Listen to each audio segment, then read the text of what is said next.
রাজা ও তার বাচ্চা নিয়ে একটি জঙ্গলে ঘরের মধ্যে বাস করত।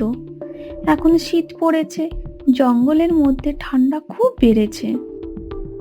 আজ এই কটা জঙ্গল থেকে কাঠ ও কিছু পাতা জোগাড় করে এনেছি। এই দিয়ে রাতটা ঠিক কেটে যাবে মনে হচ্ছে। হ্যাঁ, ঠিক বলেছ। গোটা রাত ঘর গরম না থাকলে আমাদের বাচ্চার খুব কষ্ট হবে শীতের মধ্যে। আমি এগুলো সাজিয়ে আগুন ধরিয়ে দিচ্ছি, ঘর গরম হয়ে যাবে। তোমরা একটা চাদর ঢাকা নিয়ে নাও। একটাই তো চাদর, তুমি কি নেবে? শুধু আমাদের কথাই তুমি ভেবে গেলে। তোমার ঠান্ডা লাগে না বুঝি? না না, আমি ঠিক আছি মিঠু, তোমরা ঘুমিয়ে পড়ো। আগুনের তাপের কারণে ঘর তো গরম উঠে গেল, সবার ঘুমও ধরে গেল। যত রাত বাড়তে থাকলো, জঙ্গলের ঠান্ডা হাওয়ার দাপটও বাড়ল। ফলে বরফ পড়তে শুরু করলো। বরফ জমা হয়ে মিঠুর বাড়ির ওপর প্রায় জমা হয়ে গেল। পুরো ঘরের বাইরেটা বরফে ঢাকা হয়ে গেল। আগুনও নিভে এসেছে। হঠাৎ রাজার ঘুম ভেঙে গেল। দেখলো বাড়ির ওপর থেকে বরফ পড়ছে। কি হলো? বরফ পড়ছে? নিশ্চয়ই বরফ জমে ঘরের ছাদ ফেটে গেছে। কি করব এখন? বাইরের পরিস্থিতি এখন দেখে আসতে হবে। এই বলে রাজা দরজা খুলতে গেল। দরজাতে বরফ জমে আটকিয়ে গেছে। রাজা দরজাতে ধাক্কা দিতে দিতে দরজা খোলা হলো কোনো ক্রমে। বাইরে গিয়ে দেখে চারিদিকে বরফের পাহাড় জমে গেছে।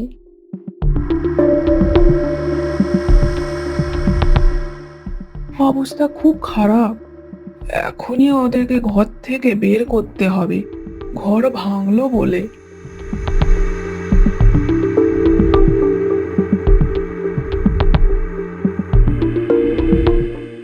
মিঠু, মিঠু, ওঠো, বাচ্চাকে ডাকো। এখনই আমাদেরকে বেরোতে হবে এই স্থান থেকে। কেন, কি হয়েছে?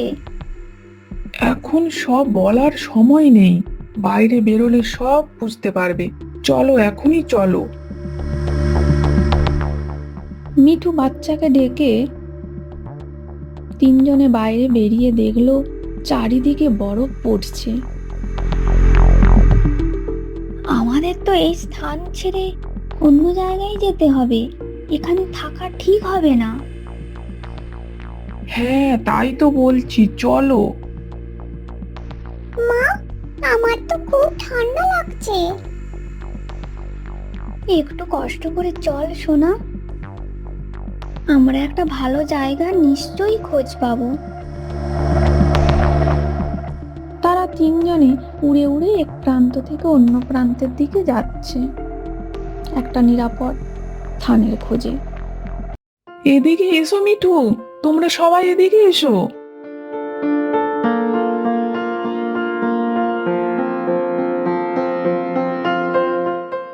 শালিক মাসি, তুমি এখানে? ও, এখানে সবাই আছো দেখছি। হ্যাঁ, এই বরফ বৃষ্টিতে আমাদের সবার বাড়ির অবস্থা ভালো নেই, তাই এই জায়গায় এসেছি। এটা এখন নিরাপদ স্থান, এখানে এখন থাকো সবাই। ঠিক বলেছ মাসি, আমাদেরও অবস্থা খুব খারাপ, তাই বাচ্চাকে নিয়ে নিরাপদ স্থান খোঁজ করছিলাম। ভালোই হলো তোমরা সবাই এখানে আছো। আজ রাতটা এখানে কাটিয়ে নিশ্চয়ই সবাই মিলে কিছু ব্যবস্থা করতে পারবো। এদিকে এক শিয়াল এসে এখানে উপস্থিত। এই ঠান্ডাতে রাতে নিশ্চয়ই কেউ বেরোবে না, তাই রাতে কতদিন খাওয়ারও জোটে না।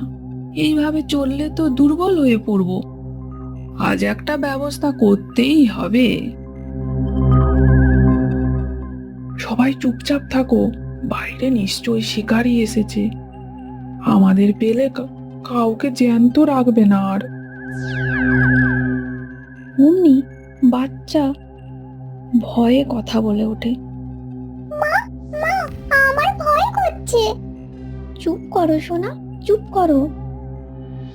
কাদের গলার যেন আওয়াজ পেলাম, নিশ্চয়ই এখানে আছে কেউ। আজ শিকার পেতেই হবে।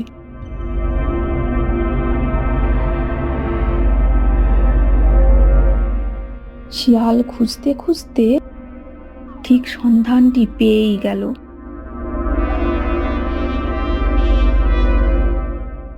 এই তো সবাই, বাহ, অনেকে আছো দেখছি।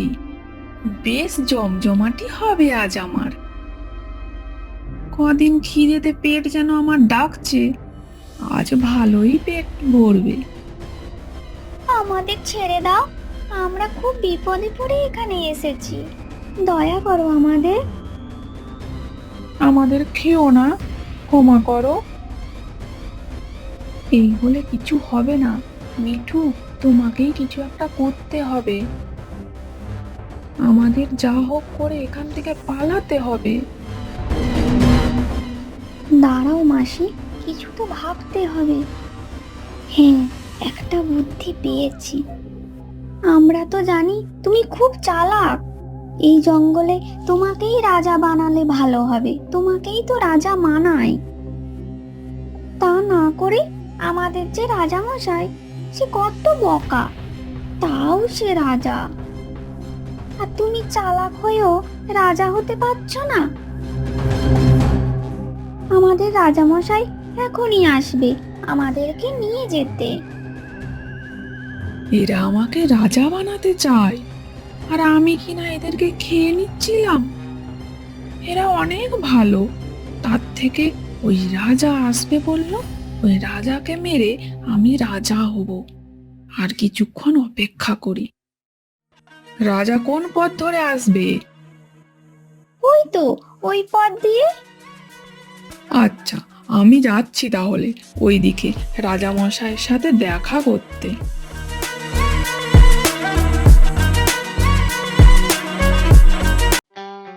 তাড়াতাড়ি চলো সবাই, এখান থেকে বেরো, এখানে তাড়াতাড়ি বেরো তোমরা সবাই।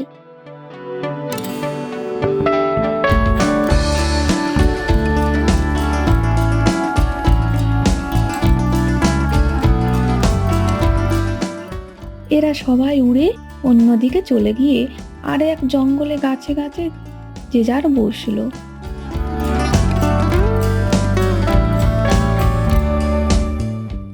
দেখো দেখো, এই গাছগুলোতে আমাদের বাসা বানালে খুব ভালো হবে, বলো? এদিকে শেয়াল অপেক্ষা করতে করতে আর পাচ্ছে না। যাই, ওদের সাথে কথা বলে গিয়ে আমি কি ভুল পথে চলে এলাম?